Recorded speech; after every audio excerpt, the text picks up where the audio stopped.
So all across YouTube at the moment and in the gaming space, Schedule 1 is taking over. It is a Steam game that is developed by one person. Yes, there is a few arts designers that are working on it as well, but in terms of proper development, it is predominantly around TVGS, and that is about it. Now, when it comes to this game, we can clearly see if we go into the Steam charts, how well this game is doing is probably far exceeding the expectations that people expected this game to do. And when you just look into the Steam charts overview, you can see top selling game is obviously going to be Schedule 1, as the playing side of it is absolutely crazy. In a world where we've got 40, I don't even know what it said there, 40 million people peak online to 33.5 million on at this moment in time. Looking at that being the top seller is absolutely crazy. When you obviously go into the proper Steam charts, in the Steam database, you can see at the moment we've got 255,000 people playing.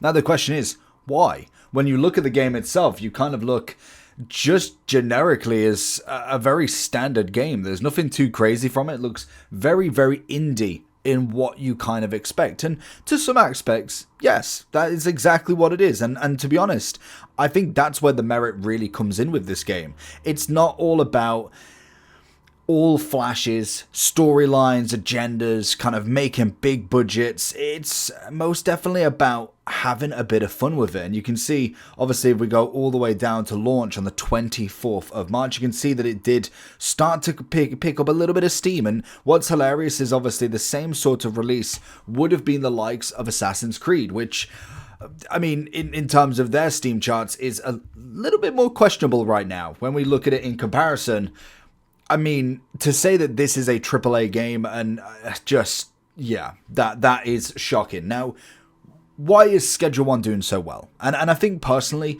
it comes back down to it's a game to be a game. And as simple as that sounds, it may not make sense to people. I feel like a lot of games at the moment have had to have so much thought into it. It's just too much. When you kind of look at this game and think, okay, well, this most definitely is just an enjoyable game. It's got humor. It's got a little bit of just random gameplay. It is very much a drug dealer simulator. If you was kind of wondering what this game was, probably should have said that to begin with. But the aspect of it is funny. It's simple. It's nice. It's easy to get along with. It's just a very relaxing game. And to be honest, I think they've done an incredible job.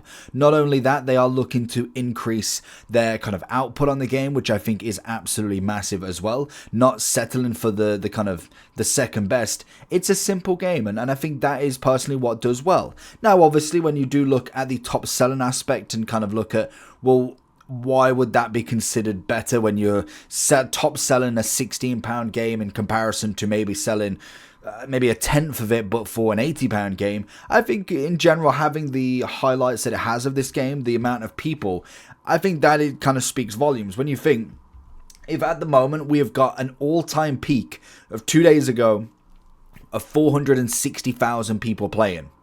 If you do the maths on that personally, you know that 460,000 people have potentially paid the £16 for this game.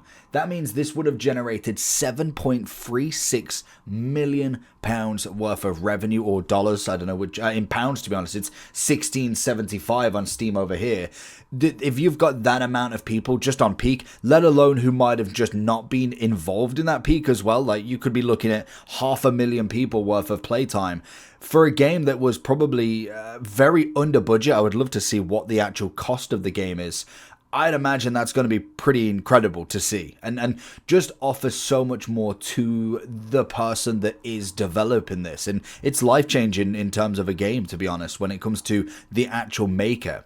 So obviously, when it comes to why this is doing well, I think it is just down to a right time, right place. I think we are crying for just a new viral sensation, with Fortnite looking oversaturated, games in general just not hitting it. Maybe Monster Wilds or Wilds Monsters did quite alright, but even that I don't think got the reception that it was necessarily the next big thing. I think it's done very, very well, and I can imagine it is in the Steam charts as well. You kind of just expect the creeds to do a standard, which they most definitely haven't. And if we go over to the actual charts, we should be able to see at the moment we've got the standard Counter-Strike, Dota 2, obviously PUBG, then obviously Schedule 1. To be honest, another one that I don't really see too much of is Path of Exile. Monster Hunter Wilds is doing pretty well, but you think of them two games in themselves, they had a massive hype on them as well, and yet their 24-hour peak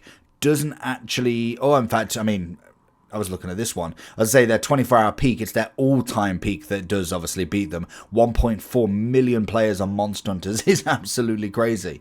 And we can see then we've obviously got the Marvel Rivals.